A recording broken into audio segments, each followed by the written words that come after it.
नमस्कार। दूरदर्शन के बहुप्रतीक्षित कार्यक्रम जन अपेक्षा एवं सरकार में मैं शिखा द्विवेदी आप सभी का हार्दिक स्वागत और अभिनंदन करती हूँ। साथियों, हम एक लोकतांत्रिक देश में रहते हैं और लोकतंत्र में जनता और सरकार के बीच का जो रिश्ता है वो विश्वास, जिम्मेदारी और भरोसे पर टिका होता है।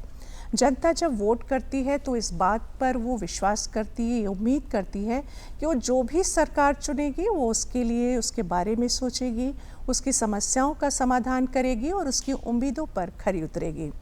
लेकिन जैसे जैसे समय बढ़ता है, जनता की अपेक्षाएं भी बढ़ती जाती हैं। तो उन अपेक्षाओं पर सरकार कितनी खरी उतरी है और सरकार की क्या योजनाएं हैं, उनको और बेहतर करने के लिए, इस विषय पे बात करने के लिए हमने अपने दूरदर्शन स्टूडियो में आमंत्रित किया है प्रदेश सरकार के वरिष्ठ मंत्री जो उच्च शिक्षा से और सूचना प्रौद्योगिकी से हैं, श्री योगेंद्र उपाध्याय जी का। सर, आपका इस स्टूडियो में बहुत बहुत स्वागत है। नमस्कार। सबसे पहले तो हम आपको बधाई देना चाहेंगे उन शिक्षकों, शिक्षणेतर कर्मचारियों की तरफ से जिनको आपकी सरकार ने अभी कल कैबिनेट में 5 लाख तक कैशलेस चिकित्सा की व्यवस्था की है। तो सबसे पहले उनकी तरफ से आपको आभार और बधाई। बहुत बहुत धन्यवाद। ये क्रांतिकारी काम हुआ है जी। उन लोगों के लिए जो लोग अपने परिजनों के लिए, अपने लिए चिकित्सा सुविधा उपलब्ध कराने में या तो हिचक महसूस करते थे या उनके सीमा से बाहर होता था। तो एक बहुत बड़ा काम माननीय योगी जी के सरकार द्वारा उत्तर प्रदेश के लिए किया गया है। वाकई बहुत बड़ा काम है, क्योंकि जब आदमी बीमार होता है तो सच में उसके सामने एक प्रश्न आ जाता है आर्थिक स्थिति का। तो चलिए, इसके साथ साथ हम बात करेंगे आपके बारे में थोड़ा सा, क्योंकि आपके बारे में कहा जाता है कि आप शिक्षा और तकनीकी दोनों के विकास के आप नायक माने जाते हैं। उसके साथ ही साथ आप 3 बार से विधायक हैं और आगरा के लिए आपने विशेष रूप से बहुत सारा काम किया है और इवन आगरा में आपको आगरा का भागीरथ कहा जाता है। तो थोड़ी सी चर्चा वो करते हैं, फिर हम आगे अपने सवालों को लेंगे। आगरा में पानी की समस्या थी जी। और आज से नहीं, यदि मैं कहूँ अकबर के समय से जी। पानी की समस्या से आगरा ग्रसित रहा तो अतिशयोक्ति नहीं है। और पिछले दौरान तो आगरा को यमुना का जल नहीं मिलता था, ओखला और दिल्ली के नालों का पानी मिलता था और वह भी पूरा नहीं मिलता था, क्योंकि आगरा की जनसंख्या के और क्षेत्रफल के हिसाब से 400 मिलियन लीटर पर डे पानी की ज़रूरत थी। यमुना से मैक्सिमम जब यमुना अपने यौवन पर होती थी तब 100 मिलीलीटर पर डे मिल पाता था। तो पानी का अभाव और अच्छे पानी का अभाव। तो सबसे पहले मैंने जब 2012 में चुना गया तो अपने फौरी निदान के लिए मैंने हैंडपम्प, समरसेबल और रीबोर ये कराए और 5 साल के कार्यकाल में 500 ऐसी सुविधाएं दी गली गली, कूचे कूचे पे। और स्थायी निदान के लिए एक गंगा जल प्रोजेक्ट बहुत बरसों से ठंडे बस्ते में पड़ा था। जी। उसको पुनर्जीवित कराकर वो लगभग 2800 करोड़ का प्रोजेक्ट था। और लेकिन मैं साधुवाद देना चाहूँगा उसके ईमानदार और कर्मठ अधिकारियों को भी, जिन्होंने इसे 2400 करोड़ में पूरा किया। और पालड़ा झाल बुलंदशहर एक जगह है, वहाँ से गंगा मैया का पानी आगरा में आया और 9 जनवरी 2019 आगरा वासियों के इतिहास की वो तारीख बन गया जब मेरे नेता मोदी जी ने योगी जी की उपस्थिति में बटन दबाया और यमुना मैया के शहर में गंगा मैया आई। आज 350 million litre per day Ganga जल आगरा को मिल रहा है और आगरा की पानी की समस्या समाप्त हो गई। ये सच में बहुत साधुवाद की बात है कि एक नदी को, जो कि एक पहले से ही बहुत पुरानी योजना चलती थी कि नदी से नदी को जोड़ने की, लगभग वही भागीरथी का काम आपने किया कि गंगा को उतार करके लेकर के आए। तो चलिए, ये था आपको बचपन से ही राजनीति का शौक था या राजनीति में आप जल्दी छोटी उम्र में ही आ गए थे और आप समाज सेवा से भी जुड़े रहे। अब बात हम करते हैं उच्च शिक्षा विभाग की, जिसका आप दायित्व संभाल रहे हैं और बहुत ही खूबसूरती से संभाल रहे हैं दायित्व को। पूरे प्रदेश में करीब 84 विश्वविद्यालय हैं, सरकारी गैर सरकारी जो भी है, उनका सारा दायित्व आपके ऊपर है। तो उनकी बेहतरी के लिए किस तरह की योजनाएं आप लाए हैं और क्या क्या चीज़ें हो चुकी हैं? देखिए, पहली बात तो मैं बात करूंगा कि जब योगी जी ने सरकार संभाली थी उससे पहले उत्तर प्रदेश की शिक्षा की दुर्दशा क्या थी, उस शिक्षा तो बाद में बात करेंगे। यानी किसी भी प्रदेशवासियों का दुर्भाग्य हो सकता है कि यदि कोई राजनीतिक दल ये कहे कि आप मुझे नकल का अधिकार दीजिए, आप मुझे वोट दीजिए, हम आपको नकल का अधिकार देंगे। ये उत्तर प्रदेश का दुर्भाग्य था और पंटाढार शिक्षा व्यवस्था मिली। तो पहले 5 साल में योगी जी की सरकार में उस पटरी पर लाया गया और दूसरे 5 साल में उसका विस्तार, प्रसार और गुणवत्ता में सुधार ये हुआ। जहाँ तक विस्तार की बात करूँ मैं, तो पहले उत्तर प्रदेश में आज़ादी से और 2017 तक, और बल्कि कहूँ अंग्रेजी को काल से 2017 तक मात्र 19 विश्वविद्यालय थे। यानी हर कमिश्नरी में एक सरकारी विश्वविद्यालय भी नहीं था।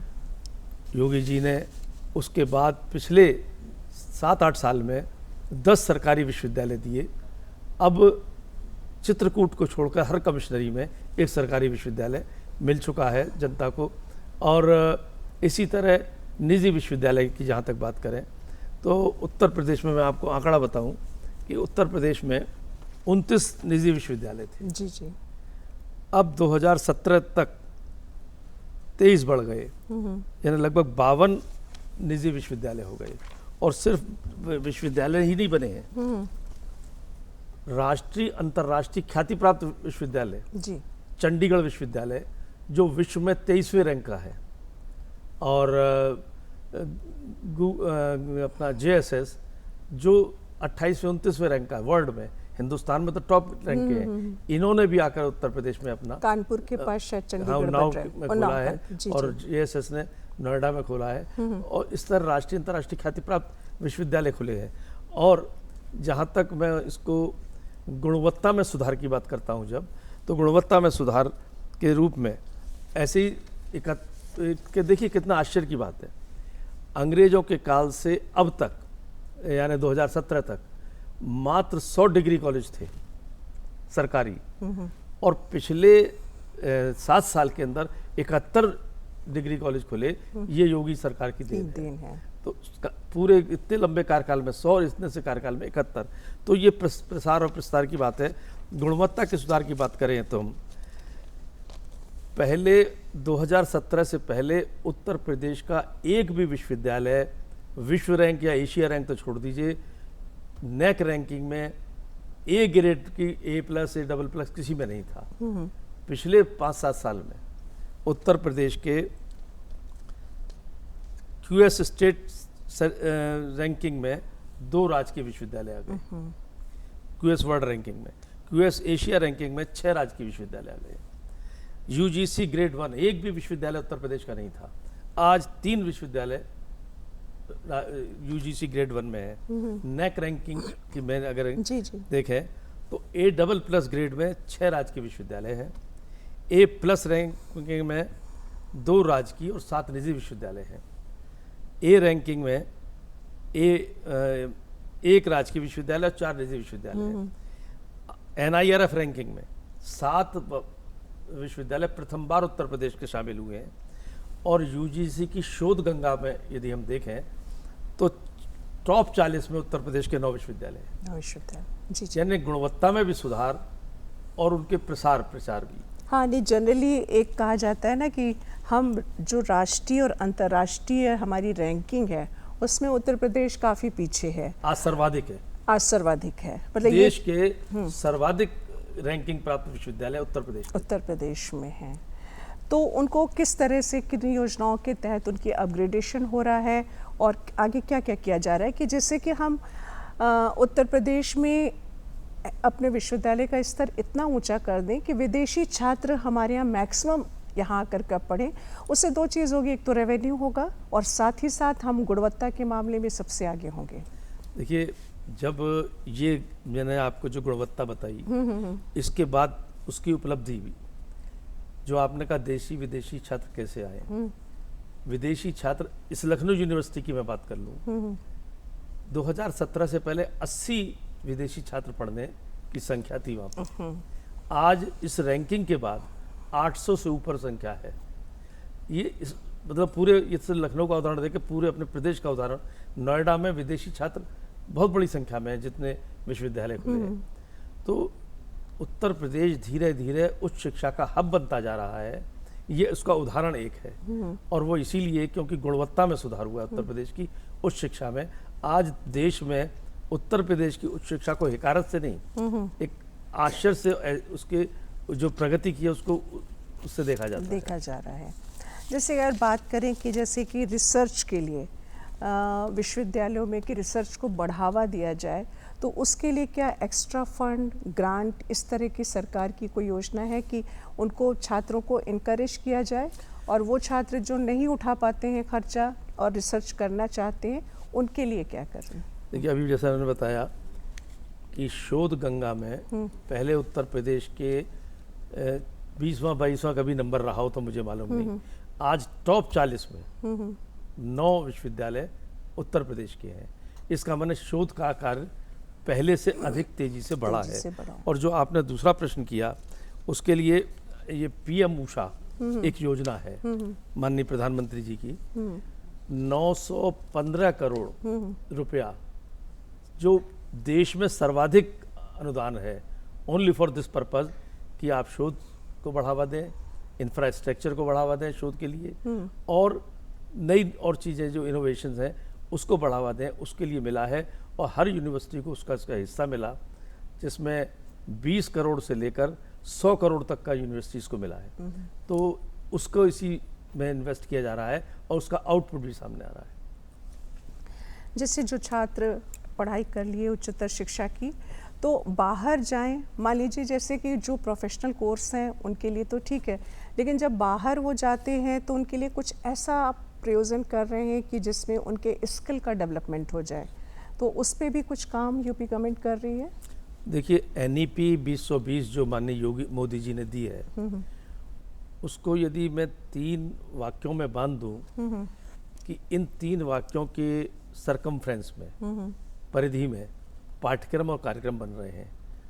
शिक्षा को संस्कार से जोड़ना, शिक्षा को रोजगार से जोड़ना, शिक्षा को तकनीक से जोड़ना। और अब उसी आधार पर काम चल रहा है। जब शिक्षा तकनीक से जोड़ी जा रही है, इतना सा एक छोटा सा उदाहरण कि लगभग 50 लाख छात्रों को टैबलेट और स्मार्टफोन उत्तर प्रदेश सरकार ने दिए हैं और 2 करोड़ को देने का एक लक्ष्य बनाया है।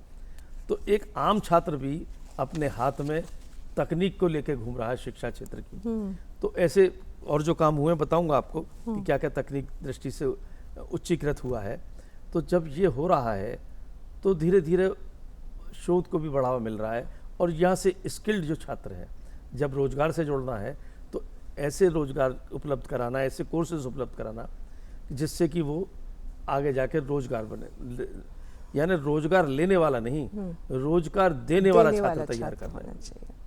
नहीं, यही शायद वजह है कि 2016 में जो बेरोजगारी का जो एक समीकरण था, जो औसत था वो 16% था, आज 3% हो गया। तो जाहिर सी बात है कि कहीं ना कहीं शिक्षा में, उच्च शिक्षा में सुधार हुआ है, जिसकी वजह से ये प्रतिशत घटा है बेरोजगारी का। इस पे भी आप काम कर रहे होंगे कि कैसे स्किल डेवलपमेंट हो और सारी चीज़ें हों। मोदी जी के नेतृत्व में और योगी जी के मार्गदर्शन में जो काम चला है, उसमें यदि बात करें कि जिससे लोगों को उससे जुड़े हैं अपने रोजगार की परक शिक्षा से, तो उसमें शिक्षकों की नियुक्तियां भी एक विषय है, एक पदोन्नति भी विषय है और एक भावी योजना भी विषय है। तो इसमें जो हम लोग काम कर रहे हैं कि जैसे रूफटॉप सोलर सिस्टम हमने हर विद्यालय को दिया, समर्थ पोर्टल से जोड़ दिया हर विश्वविद्यालय को। अब छात्र से लेकर अध्यापक तक उनकी एक जन्मपत्री यदि मैं चलती हुई भाषा में कहूँ उस पोर्टल पे होगी। किसी विश्वविद्यालय में, किसी महाविद्यालय में कितने कमरे हैं, कितने बाथरूम हैं, कितने पंखे हैं, कितने AC हैं, यह तक उसमें एनरोल किया जाएगा। और बाकी जो एजुकेशन के हैं वो तो सब होंगे ही। तो उस दृष्टि से एक बहुत बड़ा अचीवमेंट हुआ है। और शिक्षा को तकनीक से जो जोड़ने वाली बात हुई थी, उसमें जो हम लोगों ने किया काम, वह भी एक उल्लेखनीय है कि कितने हम लोगों ने वो आगे लर्निंग पार्क और ये सब जो जोड़े हैं। 150 महाविद्यालयों में ई लर्निंग पार्क बन गए। ओके। 160 में स्मार्ट क्लासेस हो गई, 140 में प्री लोडेड टैबलेट और 125 में ई लाइब्रेरी। तो ये एक ऐसी उपलब्धि है जो बुनियादी सुविधाएं भी प्रदान करती है और पूरे शिक्षा व्यवस्था को तकनीक से जोड़कर एक एडवांस स्टेज पे छात्र को लाकर खड़ा करती है। मतलब आप डिजिटल लाइब्रेरी पर भी विशेष ध्यान दे रहे बिल्कुल हैं पूरा। कि जिससे छात्रों को बहुत ज़्यादा कठिनाई ना हो, उनको जो पढ़ना है वो उस पर पढ़ सकते हैं। अब हम बात उस मुद्दे पे आते हैं सर कि यूनिवर्सिटीज़ में इधर क्या चल रहा है कि ज़्यादातर गेस्ट लेक्चर से काम हो रहा है। तो गेस्ट लेक्चर से जब काम होता है तो फिर धीरे धीरे शिक्षा का जो स्तर है वो कहीं ना कहीं इफ़ेक्ट होता है छात्रों के लिए डे टू डे की पढ़ाई में। तो स्थायी रूप से समाधान इसका कैसे किया जाए? देखिए, पिछले 5-7 साल में इससे निपटाने के लिए, इस समस्या को, इससे निजात दिलाने के लिए आज स्थिति ये है कि असिस्टेंट प्रोफेसर की भर्ती सब्जेक्टिव टाइप और लिखित परीक्षा के आधार पर की जा रही है, साक्षात्कार को मिलाकर। राजकीय महाविद्यालयों में 840 प्रवक्ताओं के पदों के सापेक्ष 801 पदों को एनआईसी के माध्यम से नियुक्तियां हो चुकी हैं। हाँ। अशासकीय सहायता प्राप्त महाविद्यालयों में, एडेड कॉलेज जिसे बोलते हैं, 202 प्रवक्ताओं की नियुक्ति की प्रक्रिया पूर्ण हो गई और आधे से ज़्यादा ज्वाइन कर चुके, बाकी इस प्रोसेस में है। अल्पसंख्यक महाविद्यालय उत्तर प्रदेश में बहुत है, इसमें असिस्टेंट प्रोफेसर्स के पद काफ़ी दिनों से खाली पड़े थे, वही गेस्ट आर्टिस्ट और इनसे काम चला रहे थे। आज 300 से अधिक असिस्टेंट प्रोफेसर की नियुक्ति हो चुकी, जो परमानेंट। लगभग 2500 असिस्टेंट प्रोफेसर की नियुक्ति के अध्याचन प्रेषित किए जा चुके हैं। विगत कई वर्षों से एडेड कॉलेज में समूह गा के पदों की नियुक्ति प्रक्रिया नहीं प्रारंभ थी। आज लगभग 300 नियुक्तियां पूर्ण हो चुकी और 300 करीब प्रक्रियाधीन है। यह एक प्रक्रिया शुरू की गई है नियुक्तियों की, जिससे कि शिक्षा में वही जो आपने कहा गेस्ट आर्टिस्ट या कॉन्ट्रैक्ट बेस्ड आर्टिस्ट, ये इनसे काम न चले। और यहाँ के अलावा राजकीय विश्वविद्यालय में 4 कुल सचिव, 38 सहायक कुल सचिव के पदों की भर्ती हेतु अध्याचन की प्रक्रिया पूर्ण हो चुकी। ये हमारे विश्वविद्यालय और इसमें है। ऐसी पदोन्नति वर्षों से पड़े हुए थे। जी। जो लेक्चरार थे वो असिस्टेंट प्रोफेसर नहीं बन पा रहे थे, असिस्टेंट प्रोफेसर नहीं बन पा रहे थे। तो अब प्रत्येक मंडल में, पहली बात तो एडेड कॉलेजों में 2407 प्रोफेसर में से 205 एसोसिएट प्रोफेसर के पदों में पदोन्नति पूर्ण हो चुके और 35 कार्यालय अधीक्षक से सहायक कुलपति बन चुके। और इससे पहले पूरे उत्तर प्रदेश में, यानी जिस इतना बड़ा प्रदेश है, 18 मंडल हैं जिसमें कमिश्नरी और 8 आरएचयू थे। कैसे काम होता, अब हर मंडल पर 1 आरएचयू की नियुक्ति हो चुकी जी। तो ये सब वो किया है कि जिससे प्रशासनिक व्यवस्था भी ठीक हो और शैक्षिक व्यवस्था भी ठीक हो, तभी तेज गति से उस शिक्षा में प्रगति होगी। जी जी। जो कहना चाह रहे थे, जैसे कि कुछ जगह पे एडहॉक पे टीचर्स हैं, लेक्चरर्स हैं, तो उनका मानदेय बहुत कम है, तो उसको भी क्या बढ़ाने की बात हो रही जब तक स्थायी नियुक्ति ना हो जाए? देखिए, इसमें ऐसा है, जो विधान बना हुआ है कि जो जिसमें खास तौर से वो कॉलेजेस हैं जो स्ववित्त पोषित है, सेल्फ फाइनेंस्ड जी, उसमें उनको डायरेक्शन दिए गए हैं कि आप 75% ऑफ द फीस ये पेमेंट करेंगे टीचर्स को, प्रोफेसर्स को, और 25% से बाकी अपने खर्चे अपना निकालेंगे। कई जगह शिकायतें को सुनने को मिली कि वो दस्तखत तो करा लेते हैं ज़्यादा पर और कम देते हैं। शिक्षकों की बड़ी इससे दुर्दशा है। आज 19 शिक्षकों को, शायद जिनको 15,000 रुपये महीना दे रहे होंगे ये लोग, आज उनको 5 लाख की शिक्षा कैशलेस सुविधा मिल गई है। तो अभिभूत है वो। बिल्कुल, बहुत बड़ा कदम था और बहुत कहें कि एक तरह से जीवन दान। हाँ, नहीं, आज कुछ लेक्चरर्स मिलने आए मुझसे, असिस्टेंट प्रोफेसर, वो बोले सर रात भर हम सोए नहीं इसको सुनकर। तो मैंने कहा क्यों भैया, चैन की नींद सोना चाहिए। बोले खुशी के मारे नहीं सोए। सही बात है। तो ये स्थिति आज देखने को मिल रही है। तो उसमें ही जो अब कॉलेजों के नए नियुक्तियां भी हो रही हैं। अब जैसे अल्पसंख्यक कॉलेज मैंने आपको बताया, इसमें भी ऐसी या तो गेस्ट वो थे या फिर संविदा पे थे या एडहॉक पे थे। अब ये और जो अब मैंने एक तरीका निकाला है, बात भी की इन टीचर्स से और यूनिवर्सिटी से भी बात चल रही है कि जो ये गड़बड़ करते हैं सेल्फ फाइनेंस वाले शिक्षकों के लिए, उनका 75% पैसा जो फीस का है सीधा कट के यूनिवर्सिटी पहुंचे। बिल्कुल। और यूनिवर्सिटी वाले सीधे चेक से उनके अकाउंट में उनका पेमेंट करवा दें।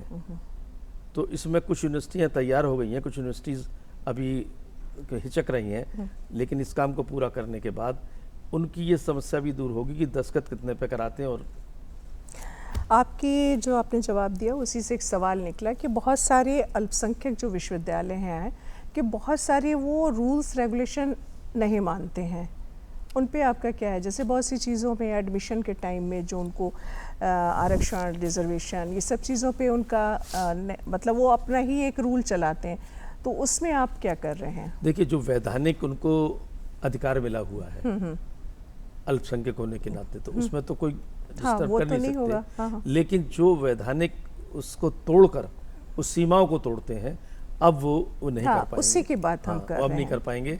बल्कि अब जो नियुक्तियों में बात थी, नियुक्तियों को अधिकार इनके पास पूरी तरह सुरक्षित था।